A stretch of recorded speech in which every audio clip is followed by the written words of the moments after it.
Welcome to Dismantling the Sacred, a journey into understanding the structures that have shaped our beliefs, identities, and realities. This course isn't just about questioning the sacred, but about unraveling the very fabric that binds us to ideas we've long held as inviolable. We're going to dive deep into the origins of these sacred constructs, exploring how they've been used to define, control, and often limit us. As we begin, I want you to hold on to one thought. What if the sacred isn't as untouchable as we've been led to believe? What if in challenging it, we find a greater truth about ourselves and the world we live in? Together, we'll explore how to dismantle the sacred structures, not out of irreverence, but out of a desire to reconnect with our most authentic selves. This isn't just an intellectual exercise, it's an invitation to transform, to break free from the confines of what's been imposed upon us, and to step into a space where new possibilities can emerge.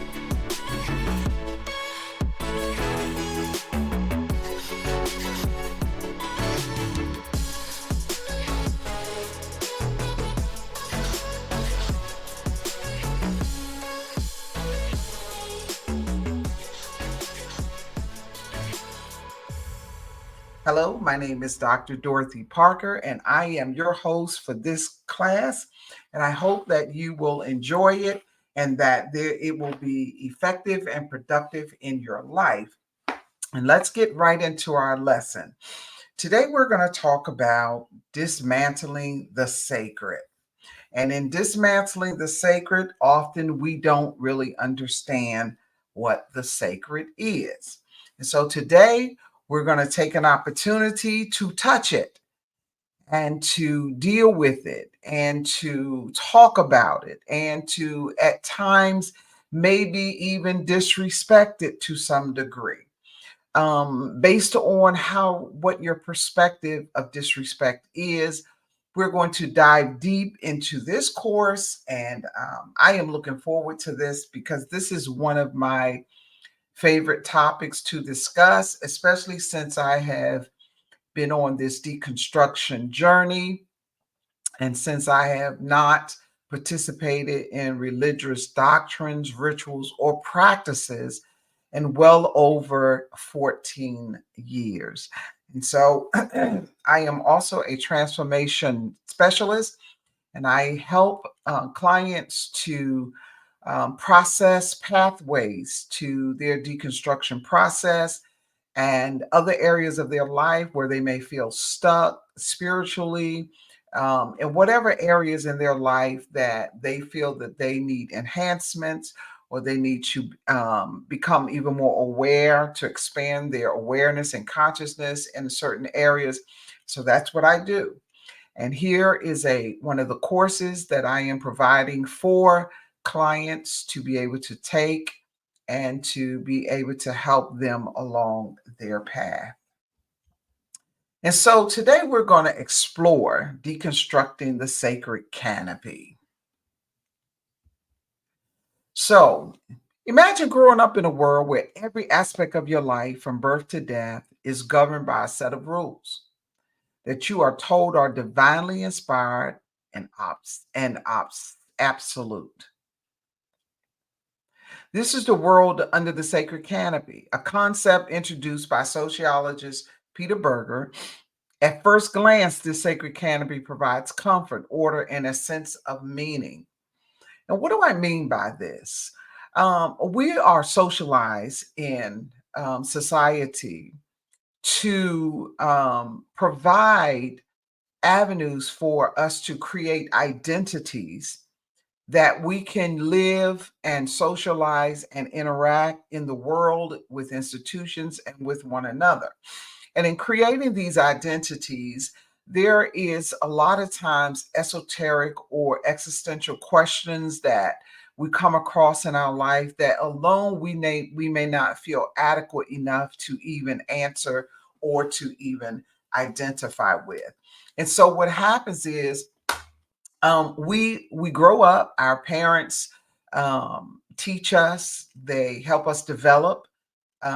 We go to school, the educational system helps us develop our identities and help us to navigate all of the places in our society and in our communities, in our world that we need to be able to function in as we develop into participating adults in society.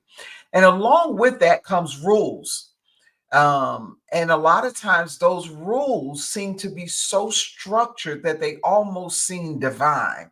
They almost seem otherworldly. Society develops and construct these spaces.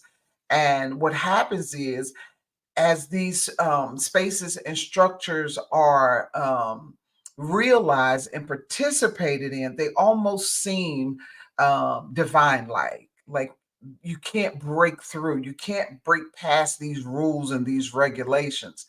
And if you take that same perspective and you apply that to religion, religious belief systems, to sacred texts, to rituals and dogmas, to norms and values, to things that we have considered sacred and profane, often it seems like these things are absolute. They seem as if they have always been here, and they almost seem um, um, as divine as what we would consider God to be. And so, what we don't realize is that societies perform much like God, and all of the institutions, media, family, politics, medicine, peers, religion. There are so many institutions that affect us and institutionalize us to be citizens in society. When we come here, society is already here. It's developed. It's active. People are participating in it. And we just come here and fall in line. We don't question things the way that we should. What I would like to encourage you as we get further into this understanding of the sacred canopy, I want you to take off of that um, idea that the canopy of religion, spirituality, and all of these things are sacred. Let's just remove that up front. And when we remove that, we can talk about these things and we can see how effective they are in our lives. And one of the other things is that many people who are deconstructing from religion find themselves facing a lot of the sacred things that they were confronted with in their religious practice. And it's hard to get past them. It becomes almost like a stumbling block, which can cause us to be stuck on our deconstruction journey. And so, what I'm encouraging you to do now and today is to let it all go. Let go of everything that you consider sacred. And let's just remove the title of sacred from these places and let's look at them. Let's look at them as constructs. Let's look at them as a part of society. Let's look at them as part of constructed institutions and ideas that help us form norms and values and help us decide our rights and our wrongs. And so, as we get further into this topic, these are some of the things that we're going to touch on. So, let's go to the next slide. So, the sacred canopy over the world is the long shadow. A deeper look reveals that it also casts a long shadow, fostering environments where authoritarianism, discrimination, and personal trauma thrive unchecked. I think that's significant because one of the reasons why there is so much trauma and abuse in religious and spiritual spaces is because people are blocked by the idea of sacred. Those who may be in positions of power are considered part of the sacred things that we come in contact with. questioning doctrines and questioning leaders, no matter whether they're speaking from their book religion, such as the Bible, the Quran, the Torah, all of the different books that they consider to be divinely inspired. When we find ourselves speaking against those things because we have been conditioned not to do it, to submit, and to always find ourselves in positions of where we are subordinate to the leaders that are over us, it makes space for them to violate their positions and to violate us in those positions. And so it's important. I hope you can see that this is one of the reasons why we need to dismantle the sacred, because we have to get to the space where we can clear out and clean out a lot of the things that are causing us to walk away from our spiritual lives, our religious lives.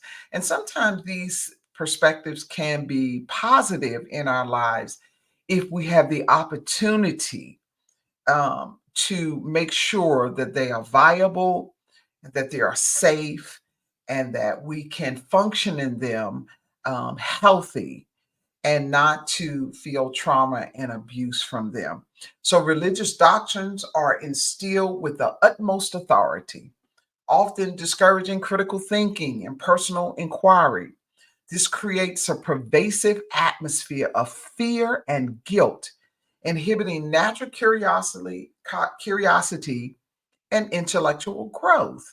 So, as you can see, the more we get into this teaching, the more we can see how when we are under a sacred canopy, it can also be hiding things that need to be deconstructed and torn down, and things that need to be confronted and questioned, where we need to use critical thinking, right? And so, as we get into this, we will find that there are some depths to what we consider the sacred that we probably have not looked at and probably have not paid too much attention to. And so the sacred canopy of the world, what does that mean? And before I get into this, what I want to do is I want to show you a picture. And in this picture, there is a ideology that the sacred canopy is big enough, wide enough, wise enough to actually tell us what is sacred.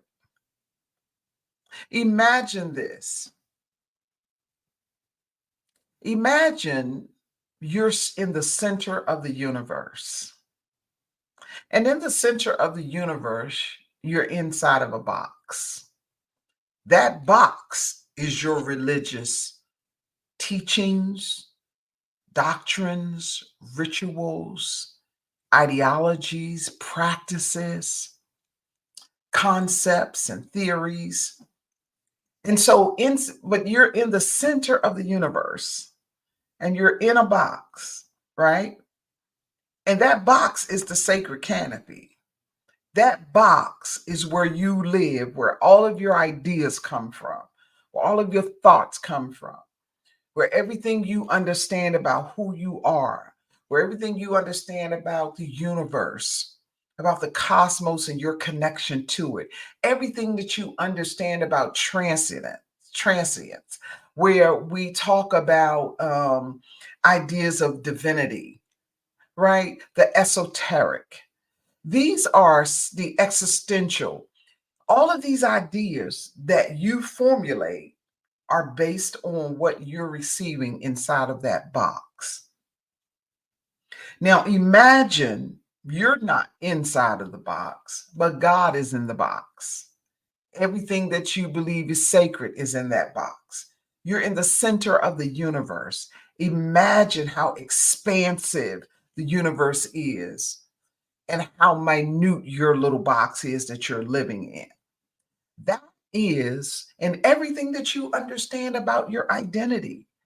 The questions, the big questions that religion or spirituality or philosophy or mysticism or mythology, these questions they're supposed to answer, like, who are you? Where did we come from? How did we get here? And it's all through, you're looking at all of that through the lens of your religious ideology. And then on top of that, while you're looking through that, you're denying all the other boxes and the people and ideas that are around you inside of that same box. They all have different ideas. They all have different thoughts about reality. They're all saying that they have the truth, or they're all saying that they know the truth, where we came from, who you are. Everybody has a claim on the sacred canopy. And it has enveloped the world and caused so much chaos and destruction because we cannot manage our differences inside of a box, right? So what is the option? The option is for you to come outside of the box. And so when you come outside of the box, you will see what you have been confined to. Imagine you're on a beach and there's a canopy on that beach. And that canopy, every idea that you have that is sacred or religious or spiritual or expanding your consciousness in these spaces, all of that is happening under this little canopy. Now, of course, we looked at it from the perspective of the universe, but let's bring it down to size. Imagine being on a beach under a canopy in relationship to the ocean. These are reasons why it's important for us to really have critical thinking, because the sacred canopy is actually just your box that you live in. It's that space where you decide what is sacred, what is profane, what is right, what is wrong, where you produce your values, your morals, right? Where you're taught where you came from, what you believe about yourself and others, and in relationship to the universe. And so your sacred canopy, if it is destructive and causes trauma, and you're finding yourself being abused by it, or you're finding yourself constrained because it holds the title of sacred and you can't challenge it, something's wrong with that. It needs to be dismantled. And that's what we're doing here today. We're deconstructing it because it was constructed. It was not divinely given to us. It was constructed by society for a purpose. And so let's look at the impact of the sacred canopy. And as we told you in the beginning, the sacred canopy simply is your religious ideas. It's how you associate yourself with your origins, with the divine, with your doctrines, your practices, and your faiths, with everything that you hold dear and divine and sacred. That is the canopy. And so the impact that this has on individuals, one is authoritarian religions have the option to construct your canopy the way that they see fit. And so Eric Fromm argued that this kind of fear-based control leads to authoritarian religion, which stifles individual freedom and fosters dependence on religious authorities. Let's stop there just for a second. Most of us are trained to depend on religious leaders to tell us who we are. We don't even think about what is going on the inside of us, or what we're feeling and sensing about ourselves. We don't connect to our inner space to even check religious authority. We don't even look at it to even decide if we agree with it or if we feel any connection to it. We just because it says, oh, I am a leader, or this religion is divinely inspired, then all of a sudden we feel so stuck that we just give in. We have no critical thinking, no freedom. We don't have any independence, which means that we have no control over how we develop and grow, right?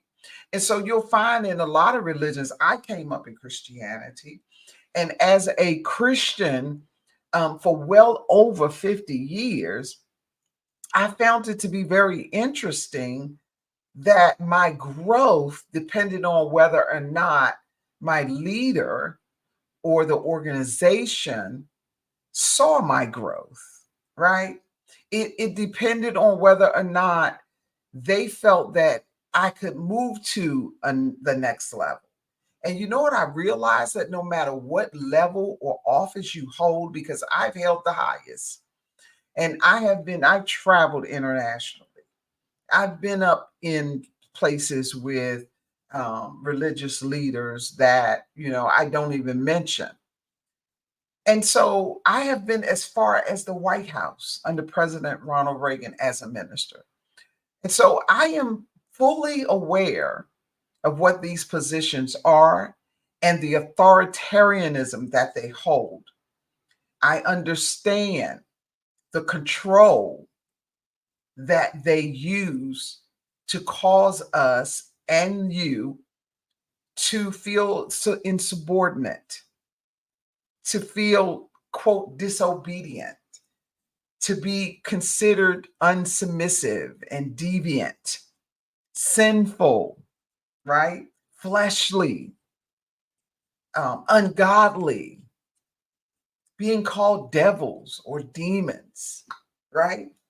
So these are places where we are constantly finding ourselves under the authoritarianism of the religious leaders, and because of the type of teachings that most of these religions have, it's very little or very few ideas that they share with us that we can accomplish, or roles or positions or aspirations that we can accomplish here. Most of these religions teach us that we're going to know ourselves fully in the by and by. And a lot of times the promises are after we die.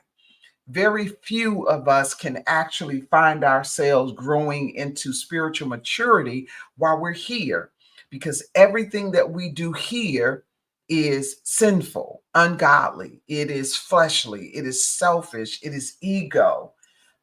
Very few, it's shadow, it's all of these things. And so questioning and deviating from the prescribed beliefs can lead to social ostracism, or worse, familial and communal punishment sanctioned by religious organizations, right? Sanctioned by family members who are religious or who hold these things dear. This kind of control strips away personal autonomy, reducing individuals to mere followers. And do you know that's what you are? A follower, no different than you joining someone's Facebook page or Instagram page or Twitter page or X page or TikTok. You just push the follow button. You know how automatic that is. You see something you like, and you don't do an overview of the whole person or the page. You just see a video or something comes down your feed and you push follow. That's the same thing that happens with us when it comes to religion. And religion is one of the major enforcers of what is sacred and profane in our lives and in society. So we've also found that under the canopy, we find discrimination functions. It is so major that discrimination is something that flourishes under the sacred canopy, black and white, male and female. same sex loving or same gender loving relationships, interracial marriages. It is many sacred canopies justify and perpetuate gender inequality and discrimination. Men are the major leaders under these sacred spaces in these religions. Men are the leaders. Women are subordinate. Women can't teach. Women can't preach. Women can't do anything. And if you're Black, you can just forget it because the Black female is basically the lowest on the human spectrum. So you got the white male, the white woman, the Black man, and the Black woman. Right? And so when we talk about white, we're talking about anything or anyone that is not Black or does not have Black in their family. And so that's a whole nother story. But in numerous religious traditions, women are relegated to subordinate roles, denied leadership opportunities, and often blamed for societal ills. Remember Adam and Eve? Why is the woman such a subordinate species? Because according to the Bible, and probably I would say many other sacred texts or what we consider divinely inspired texts, the woman is the reason that the whole entire human race has fallen to this state. And so, and often this is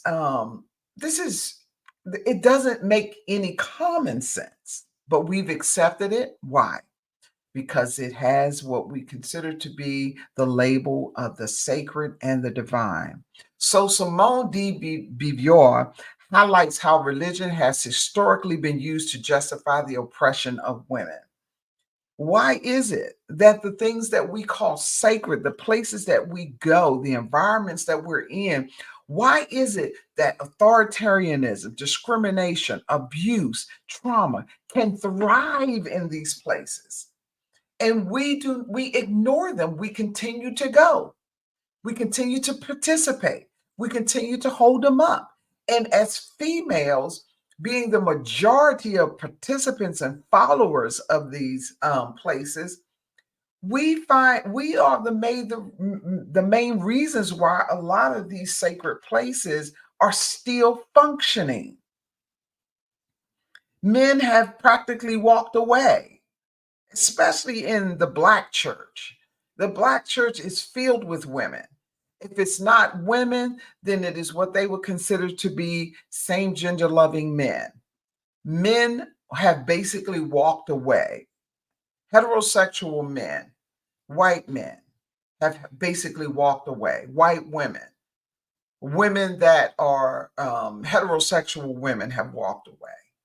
And so these are things we have to really look at. We cannot sugarcoat this, as they would say, or we cannot step lightly on these issues. We have to touch the sacred in order to understand how to dismantle it so that we can evolve, so that humanity can evolve. We cannot evolve past these boxes that we've put ourselves in. And so let's move on. Cultural and social exclusion, colonialism. Isn't this interesting? All of this is under the sacred canon. All of this is under religion. All of this is under what you would consider to be divine authority. Religious doctrines frequently underpin cultural and social exclusion.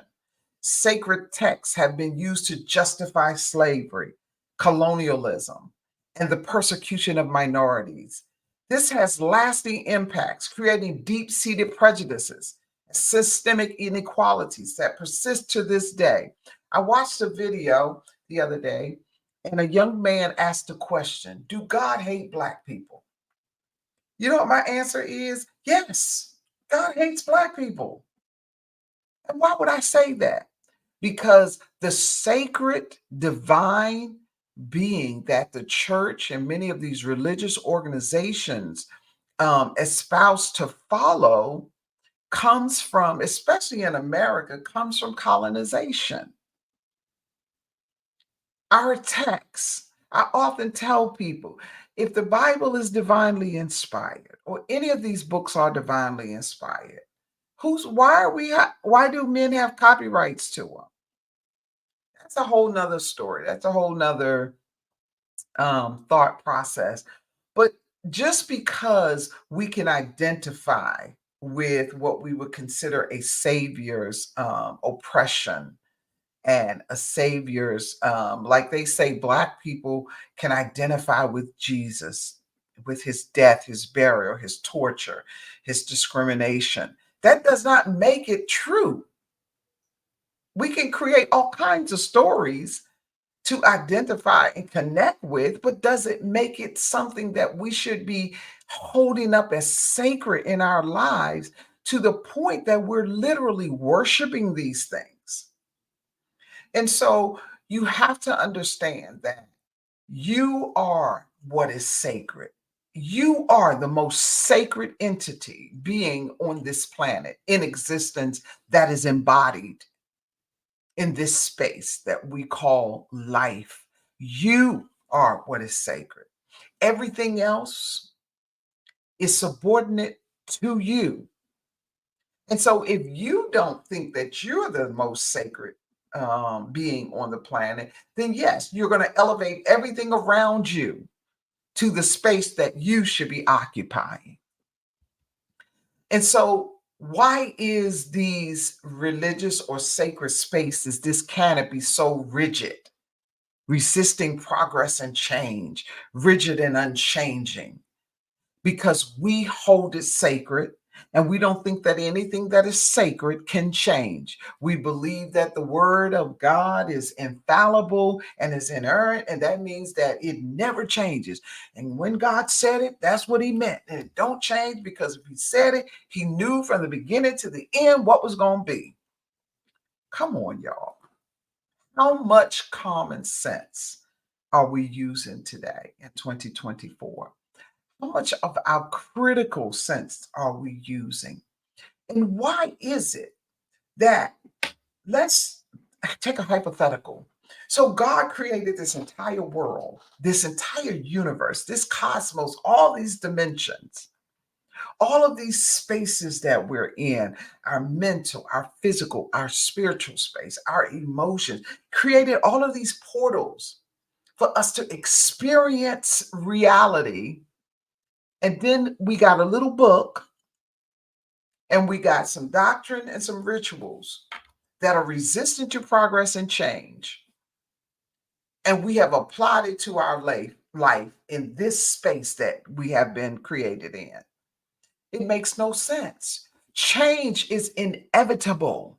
Anything that does not, the entire universe is in flux. It's fluid. It's continuously moving. It is not still. But our religion is, because we put it under this sacred canopy and we've said, this doesn't change. This reality is fixed. Yes, I'm looking at you like that because I think we need to rethink that idea, because the sacred canopy often resists progress and change, clinging to outdated norms that no longer serve modern society. We're getting further and further and further away from the quote society that most of these religious texts, practices, rituals, and doctrines were developed under. They did, the societies were totally different. The concepts, ideas, and the thinking was different. And matter of fact, it wasn't even until the Enlightenment that they decided that slavery was wrong. And slavery was developed and sustained and supported by the Bible that you read. And so we think about all of these sacred sects. We look at the Quran. We look at how those followers, how they are in such wars across the world between what they consider infidels, Christians considering you sinners. There's nothing but division. It's divide and conquer. And this is sacred to us. We hold this sacred. This is sacred. And so it's rigid. unchanging. The sacred canopy doesn't move. It stays in one place. It's not mobile. It does not progress. It does not change. But yet you progress and change. But actually, are you really progressing and changing? Because if there is not holistic development, body, soul, and spirit, or body, soul, and consciousness, or body, soul, and mind, body, soul, mind, emotions, whatever body system that you think that you are, whatever your identity is, your being is, you should not be resistant to change because your expansion and who you are as a being of life, as an embodied life form, you should always be in flux, always be willing to develop and change, constant growing. Humanity as a species, as a collective, is growing and developing. But the individual is still rigid, still resistant to change, right? And is also in a space where there is cultural lag. We don't even develop with the culture. We resist progress. Right now, most religions out here are resisting technology. Can you imagine that? This is the same system or the same type of mindset that we had when we were developing the telephone, the light bulb, the steam engine, the first personal computer, the first computer in general, the iPhone, the laptop. These are the same mindsets that people are having today. It's rigid. We don't change. And so the sacred canopy has to be dismantled in order for us to progress. There are greater ideas and greater experiences that we're supposed to be having as sacred beings, not things that we develop and construct. Those things are not sacred. We are sacred. We make them sacred because we agree to say, this is sacred, that is sacred. But you don't look at yourself and say, I am sacred.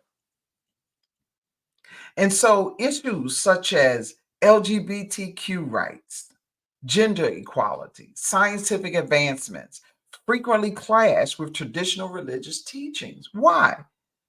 Because they're not considered to be sacred. These anything that you consider sacred, everything else is profane. There is no in between. It's either something is sacred or it's profane. Profane simply means it's not sacred. You don't hold it dear. You don't hold it in high esteem.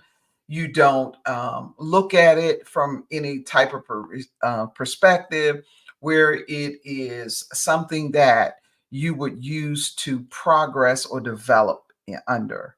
So the profane is anything. It's like right and wrong. It's like good and bad. It's like having morals and being immoral. That's what it is, sacred and profane. They're simply categories, categories of morality, categories of ideology, categories of thought systems, categories of actions and practices. That's all sacred and profane is. It's good and evil, it's black and white. It does not mean that it is anything above you. And so let's move on. And why is it that we need to dismantle the sacred? What is the psychological effects of the canopy? The sacred canopy can inflict deep psychological wounds, leading to anxiety, depression, and a sense of unworthiness. Unworthiness. Think about it. You are unworthy compared to the communion plate that you take. You are unworthy compared to the Bible that you read, compared to the preacher that is in the pulpit. You yourself, you as a follower, are subordinate to all of these things that you hold sacred because you have not realized that you are the most sacred entity and being that has ever been developed and created. And why? Because you embody life. You are an expression of life in this space that we call manifestation, what we call reality. You are the most sacred out of all of these things. And so we're recognizing the sacred canopy as a construct rather than a divine imposition. Is crucial for societal progress. Society needs you to follow the plan of going to these religious places and holding these ideologies because they are methods of control. Society has control methods. Every institution is constructed and created by society for the purpose of telling you what is moral, what is profane, what is norms and your values, right? Sanctions, what is right, what is wrong. Society has created these institutions to do that. Even with your health, they tell you what is good and what is bad, right? Even in education, they tell you what you should be studying and what you shouldn't be studying. Look at our political climate today. They're burning books, right? They're destroying history because education is also a part of the construct. Everything that is outside of you has been developed and constructed for the system, not for the individual. And so you have to let go of these sacred things. You can hold them dear, you can hold them in esteem if you want, but do not elevate them above you, above who you are, your identity. And I'm not talking about your ego, right? I'm not talking about your shadow. I'm talking about who you are at the most authentic level of your identity. When you take off all those roles that you play every day, when you strip all of the personas that you put on every day, when you let all that go, it's just like actors on a stage. They put on costumes, they play parts, but there does come a time when the play is over and they have to go to the backstage. And on the backstage is where they strip it all off. And when they strip it all off and look in the mirror, pull back the makeup, take off the costumes, they can see who they are authentically.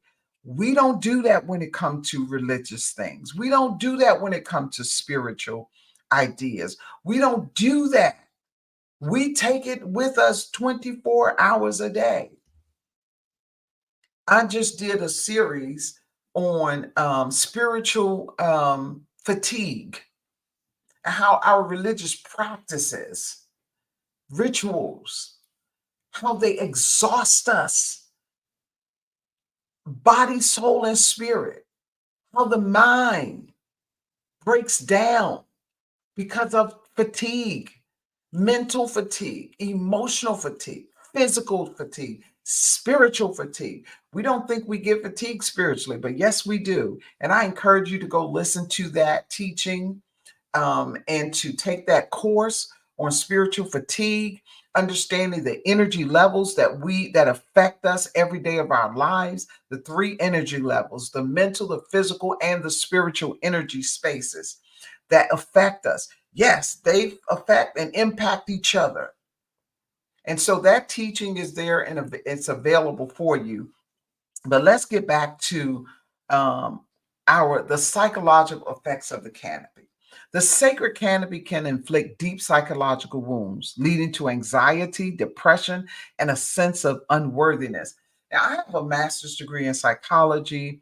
I have a bachelor's degree in sociology, and I also have a doctor's degree in religious philosophy, which covers Christian counseling.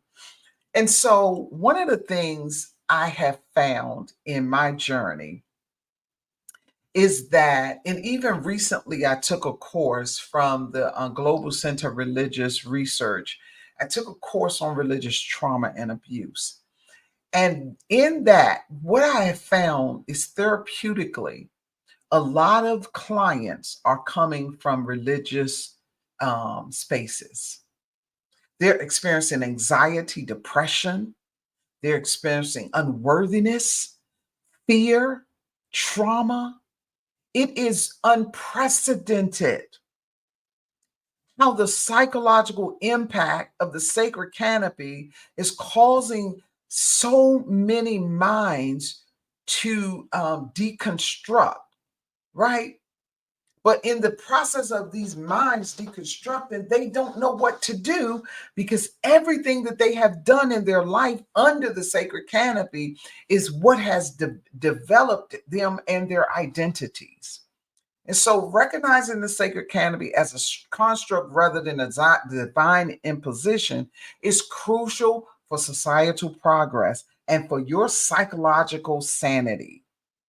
Dismantling it involves promoting critical thinking, religious literacy, and supporting movements that advocate for gender equality, human rights within religious constructs or contexts.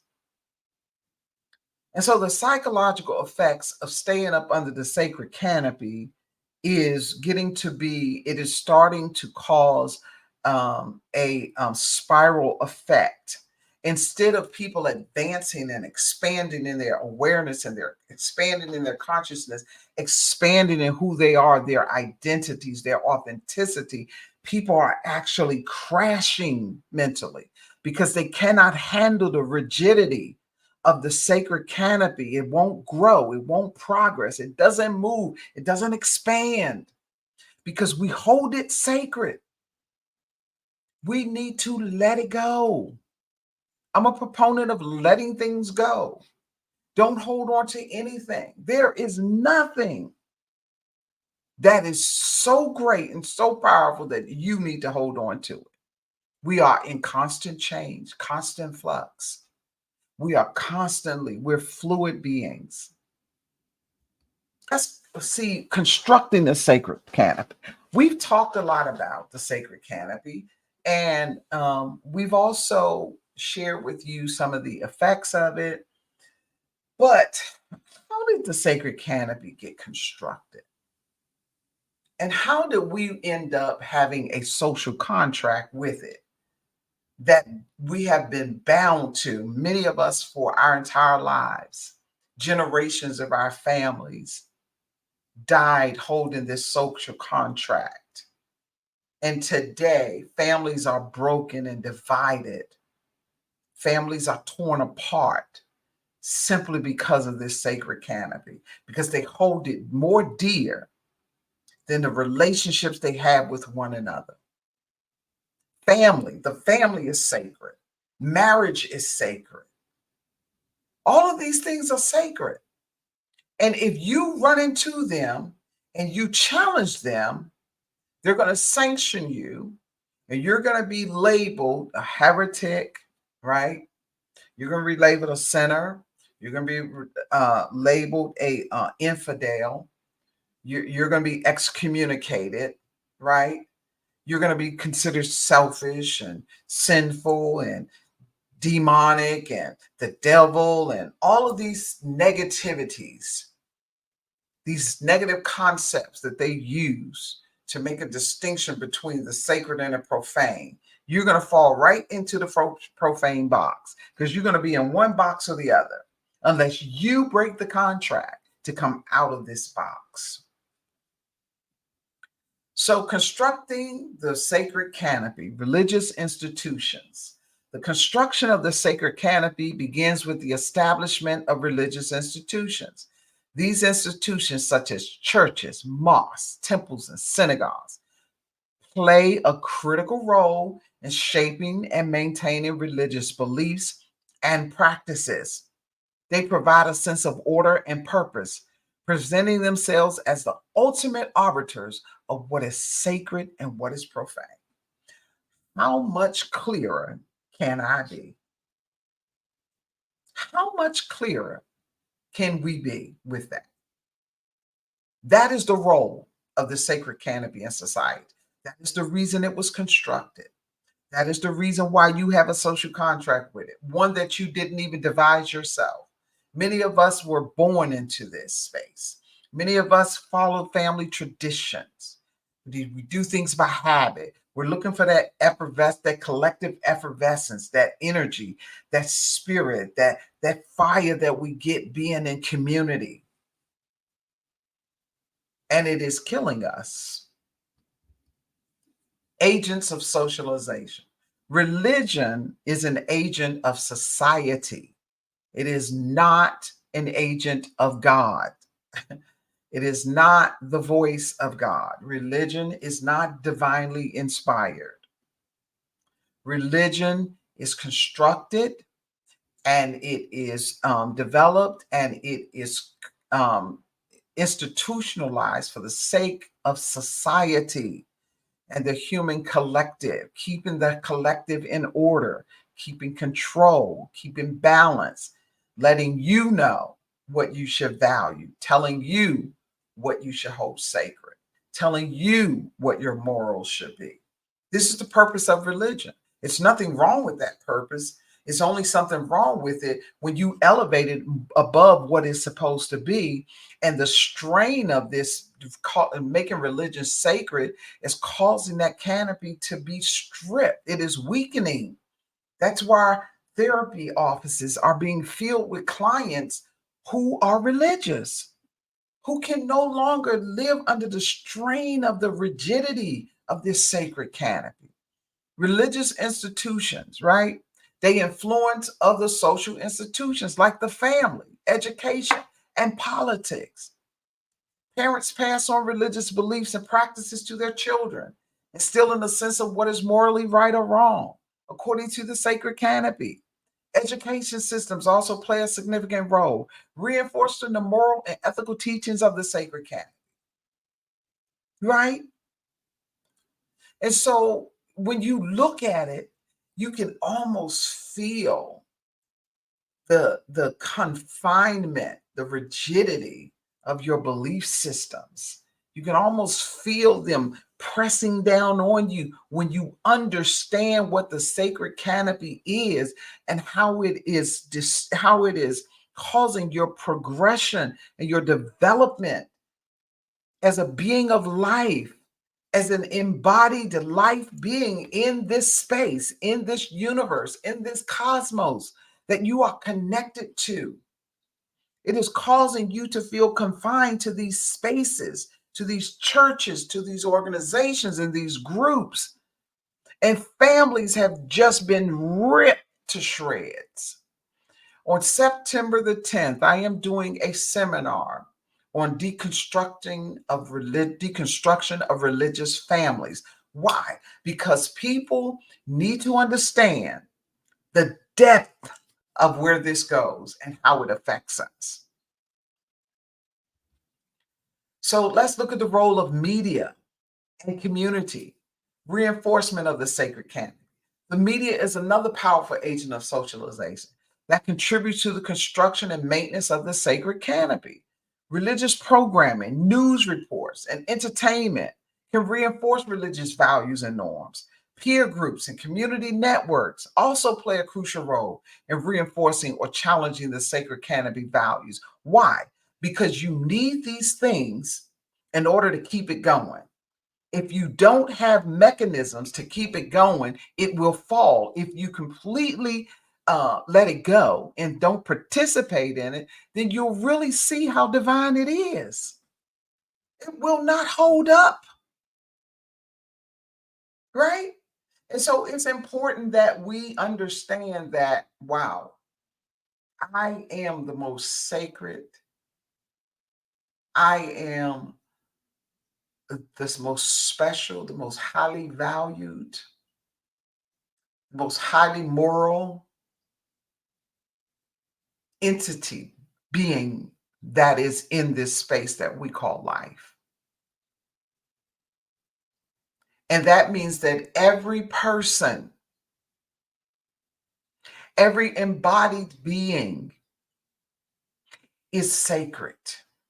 It's not spaces, it's not things, it's not ideas, it's not environments, it's not holy books, it's not communion, it's not baptism, it's not marriage, it's not family. You, as an individual, are the sacred. Symbolic and material practices, symbolisms and rituals. How is the sacred canopy continuing to exist? Why is it not falling the way that people that are under it are falling?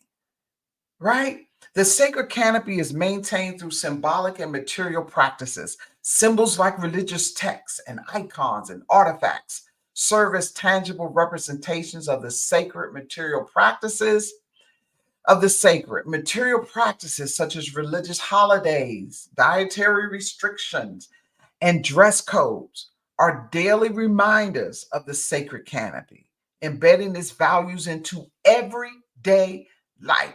You are constantly faced with the sacred. It is not, society needs you to always see some symbol or have some religious practice or ritual to keep this canopy up. You're holding it up by the things that you do. Do you remember? You probably don't, but the Catholic Church uses artifacts to empower it, like the finger of Peter, or the head of Paul, or the cross of Jesus, or the robe of Jesus, or anything that they can find from the times that the Bible say existed. And they take those artifacts and they use them to represent people, places, and things, and they call those things sacred. They anoint saints, people, saints, and call them saints. Most of the time, you have to die to be considered a saint in the Catholic Church. It is very unlikely that any religion that you practice or experience will not have some type of text, icon, or artifact that serves as a representation of that religion being sacred. For Christians, it's the Bible. If Christians don't have the Bible, and if the Bible can be um, challenged, then what does that say about the foundation of their religion? For the Muslims, the Quran. For the Jews, the Torah. For many of the Eastern religions, Buddhism, the Bhagavad Gita, all of these different texts and these different Sanskrits and these different things, emerald tablets, archaeologists often, worship what they find. And so even science. So all of these things that we're looking at, we're worshiping these things and we're elevating them above ourselves. Every religious teaching teaches us that we are subordinate to everything, even the finger of a dead man, even the shrines, even the graveyards and the mummies and all of these things. These things are so sacred. They're held inside glass houses, gold. Can you understand this? This is what is sacred in society, in our reality. And then we give it values. And then we say to each other, this is how we're supposed to live. You see this example right here? You see Jesus, you see Buddha, right? You see Muhammad, you see Krishna, you see all of these sacred people, right? And you say, this is how we should live. These are all symbols, and they assist us in our material practices. Now, why is cognitive dissonance a part of dismantling the sacred? Cognitive dissonance, autonomy versus doctrines and rituals. Cognitive dissonance arises when one's personal experiences and rational thoughts clash. with the established doctrines and practices of their religion. The dissonance can manifest in various ways, such as struggling to reconcile scientific reasoning with religious teachings. The resulting cognitive dissonance can be deeply distressing, particularly for marginalized groups. What did we say? Cognitive dissonance arises when your personal experiences and rational thoughts clash with the established doctrines and practices of your religion. Most of us practice what one gentleman called, I forgot what it was called, but it's where you use your spiritual practice in order not to seek out professional help. It's called spiritual bypass. And that's what we do. We use spiritual bypass to get around cognitive dissonance. We use spiritual bypass to get around being responsible for our personal experiences and rational thoughts. We use spiritual bypass to, in other words, to deal with cognitive dissonance. What is spiritual bypass? For example, you can be struggling mentally with some idea or some experience that you had. And rather than seeking professional help, what do? We go to the pastor and we say, pray for us, especially in the Black church. And then the pastor prays. And what happens? We find ourselves waking up with the same issue that we had before the prayer. Now, some of us say we have experienced resolution, or we have experienced miracles. And I believe in miracles. But the average person out here that's not their experiences. That is not their testimony. And so people are ignoring getting professional help. And that's why now the therapy couch is impacted with religious people who are experiencing trauma and abuse, who are experiencing anxiety and fear. People are trembling when they're on their deathbeds. I know that personally. It happened with my mom. She lived her whole life as a religious follower. And when the time came to her actually dealing with the transition from this identity, from this life to the next, it was difficult for her. There was cognitive dissonance there that was tormenting her. She died tragically of cancer. It ate through her brain, through her body. And so I'm not trying to have that. However, I don't know until I am on my deathbed what I will experience. I don't know what fears I may have or what I may have to deal with.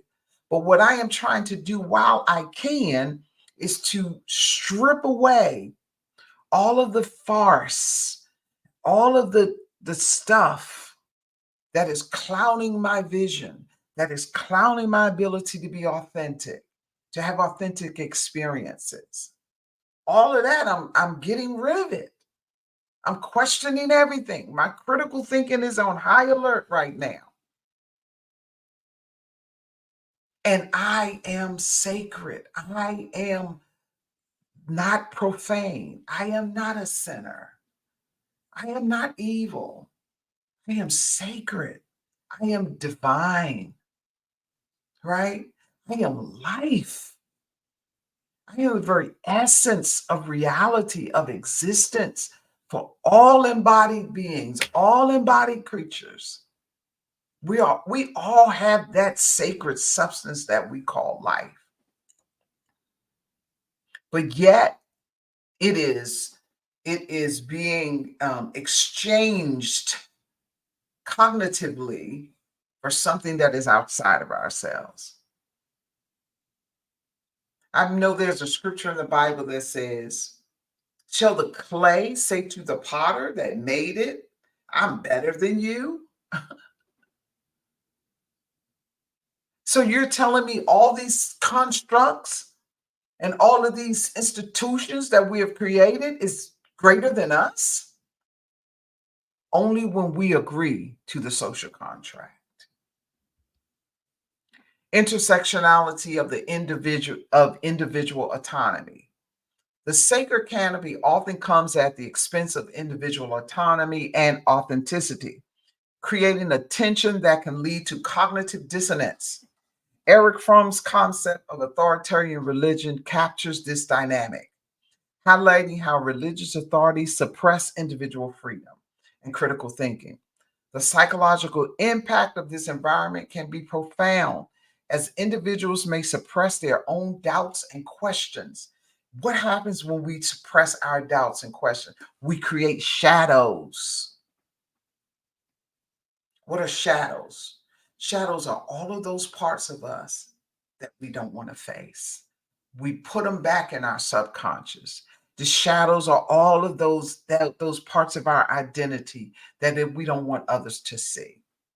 The shadows are all of those parts of our identity that we try to cover up when we go into sacred spaces. That's what this is all about. That's what individual autonomy that is what the sacred canopy strips from us, the inability to deal with our shadows, to deal with our inner questions and doubts and fears. The sacred canopy gives you options. It gives you spiritual bypass to your authenticity. And so, internal battle when dismantling the sacred canopy. Why is there an internal battle? Why is there so much destruction? Why is there so much division and fighting in families and with friends and relationships? Because someone decides that they no longer want to follow the sacred canopy, that they no longer want to be in that rigid space. And so it's liberation versus an overarching overarching canopy. That's the internal battle. You're deciding whether or not you want to be in control of your life and manage your behavior and manage your ideology and your reality, or you want to turn it over to something or someone else. So dismantling the sacred can be a profound and transformative experience, but it also exposes individuals to a world that can be both liberating and bewildering. The world is big. Reality is huge. The universe is humongous. The cosmos, the world we live on, this planet sits in outer space. And I know we have the delusion that we are grounded. That's gravity. Our world is in constant flux, is constantly evolving and moving around, constantly, all the time. It's in outer space with all the other planets, right? And so we give ourselves, when we are dismantling the sacred, why is there an internal battle? Because that internal battle is something that we refuse to fight. And when it sits inside of us, it rots. It causes cognitive dissonance. We get scared. We're scared to come out from under the canopy because we don't know how to deal and handle and take responsibility for our own lives. We don't want to take responsibility for the potentiality that we have within us.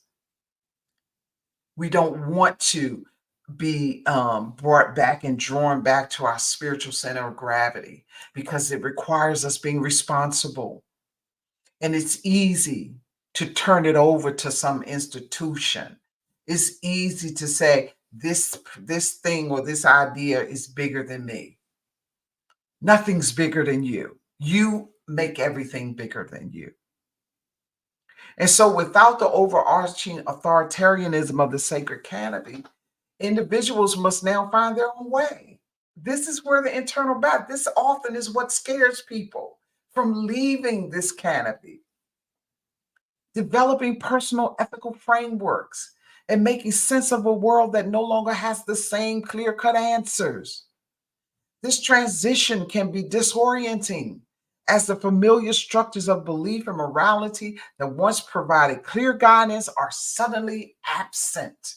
We're out there, we're in space, we're out here as if we're on our own. But do you not know that when you strip away all of these inauthentic ideas and concepts, it's when you find that you are the most closest to life? But you have to get over the fear of knowing nothing. You have to get over the fear of being vulnerable. You have to get over the fear of not holding things more sacred than you. You have to get over the fear of taking responsibility for developing your highest potential self. You have to get over that fear. And if you don't get over that fear, you will find yourself under this rigid canopy, constantly experiencing cognitive dissonance, having these internal battles that not even prayer is able to resolve. Why is it that prayer can't resolve this internal battle? Because there's responsibility that you have to take. And if you don't take that responsibility, you will continue to have these internal battles. Now, let's look at the intersection of authoritarians and autonomy. Finding personal meaning, taking responsibility for to confront your reality. Viktor Frankl emphasizes the importance of finding personal meaning in life. When the sacred canopy is dismantled, individuals are challenged to find their own sources of meaning, which can be both a daunting and empowering task. Engaging with diverse perspectives and exploring different philosophies can facilitate this process. You're not out here on the island on your own. No one is saying to you, don't read the Bible, don't read the Quran, don't read the Torah, don't read the Bhagavad Gita, don't read the Sanskrits, don't read the sacred texts. I'm telling you, when you read it, don't make it sacred. I'm sharing with you, when you go through these rituals and practices in these communities, don't make them sacred. You are seeking them. They're not seeking you. The meaning that you give things in your life, you're giving it meaning. You're the one who is causing the rigidity of your development and growth. How do you know that you cannot take responsibility for personal meaning in your life if you've never tried it? You have all of these things to fall back on. You have other ideologies to fall back on. But the fear, taking responsibility, is a high call. Taking responsibility for what it is that you believe life is all about. Give your meaning to your life. When you give meaning to your life, you create an identity that supports that meaning. When you create an identity around that, you become authentically who you are. And you begin to manifest everything that you need to be that identity. If you don't believe me, look at the identity that you have now. Everything around you supports it. Whether it's positive or negative, whether it's good or whether it's bad, everything around you supports the identity that you have developed of yourself. And so we have to take responsibility for finding personal meaning in life. So as you take responsibility for your life and for giving your life meaning, that also allows you to redefine spirituality, journey into the expansive reality. For many, the journey involves redefining spirituality in a way that aligns with their personal values and experiences. Now, the next statement I want to share with you: spirituality is not what you do. It's who you are. Spirituality is not the practices, it's not the rituals. These are supportive mechanisms that you can use to help ground your reality, to help you support your development and where you want to go. So sometimes in alternatives to organized religious practices include meditation, mindfulness, or other practice that can foster inner peace and self-awareness. Some of us may include some of our organizational rituals. We may continue to pray. Some of us may find solace in religious texts. And as I've said, you get to define how you see and respond to this life. You get to set the parameters of what is sacred and divine to you, not an institution, not a construct. You must take responsibility for that. And so when you do that, you unknot yourself. You get unstuck because now you have the responsibility to how fast, how slow you develop. And so embracing the journey, you need courage to move forward. And we're getting close to the end of this teaching. And so as we approach this arena, I want to share with you that if you don't feel comfortable or if you don't embrace the journey that you are on, you will not find the courage to move forward.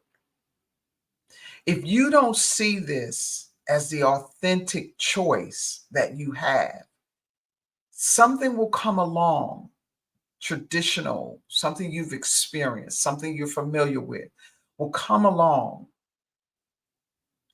and cause you to fall back under the rigid canopy. There are people that are waking up under the canopy, but they still don't know where to go. So it's not about waking up. It's not about just becoming consciously aware. It's just not about deconstructing, decolonizing, deconverting.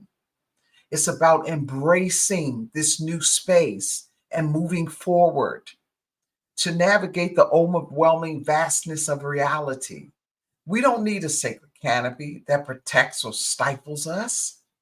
Instead, we need the courage and willingness to embark on the journey of exploration and growth. This journey is not about reaching a final destination. There is no final destination because you're it.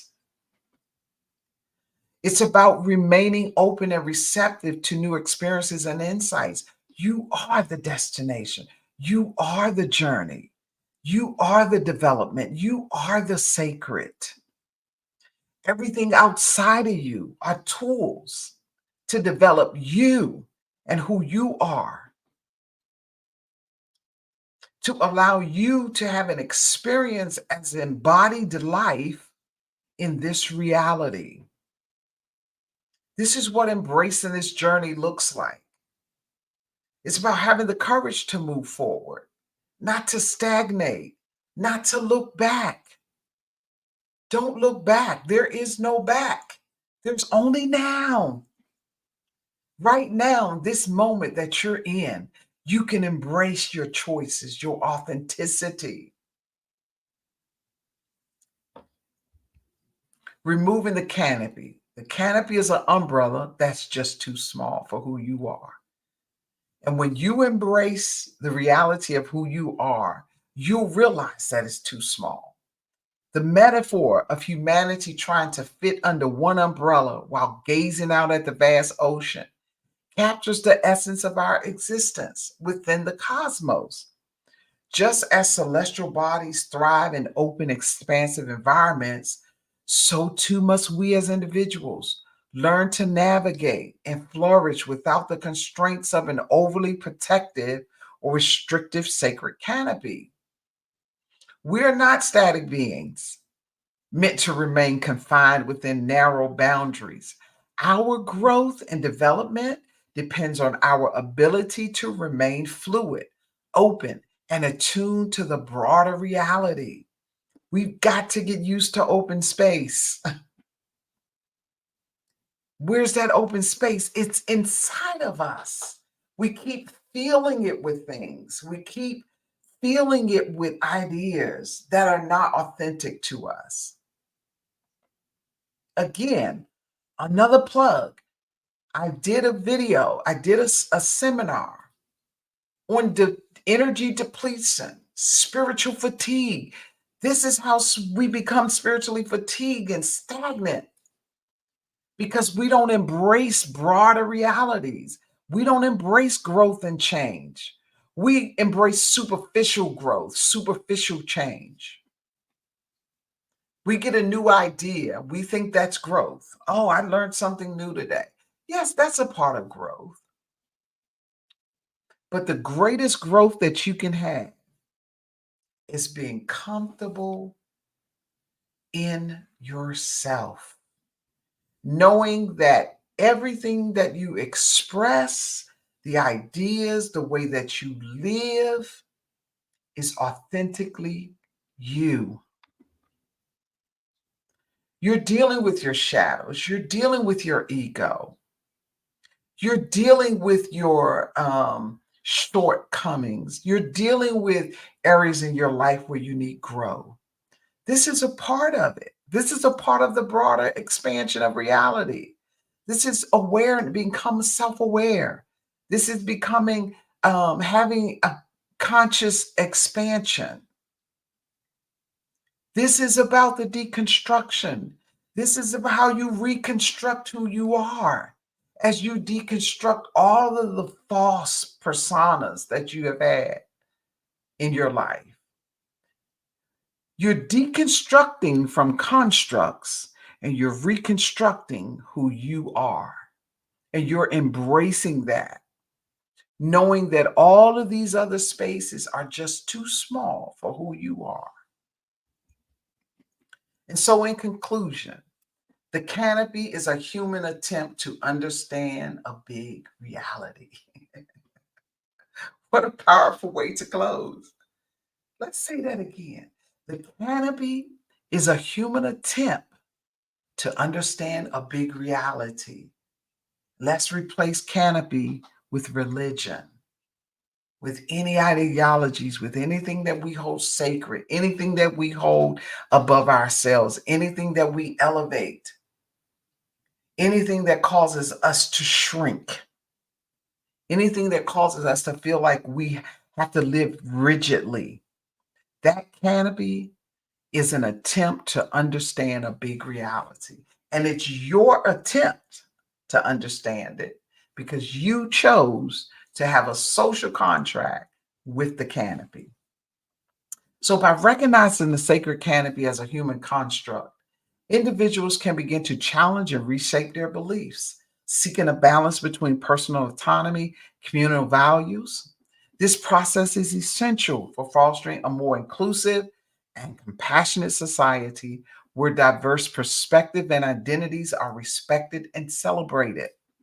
Ultimately, the journey is about embracing the unknown and finding strength and meaning in the vastness of reality.